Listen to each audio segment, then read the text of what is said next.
And ayun nga mga kayami, ang dami kong napanood na gumagawa, nagtitimpla ng Bear Brand with Sting. Pero sa akin, ibahin natin.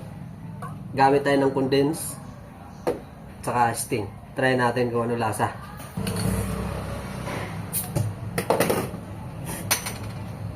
Lagyan natin yung Sting dito. So, yung gatas, transfer ko na dito. Lagyan natin dito 1/4 cup.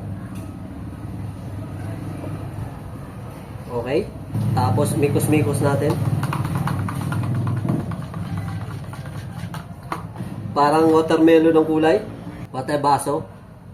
Transfer. And ice. Takpan natin. Ano kaya lasa nito? Ang bira.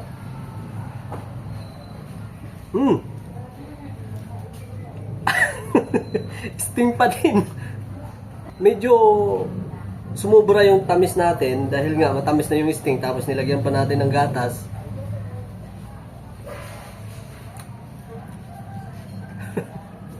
Masarap siya pero I think matagal mong ubusin kasi parang sobrang tamis talaga, sobra. Pero okay, goods.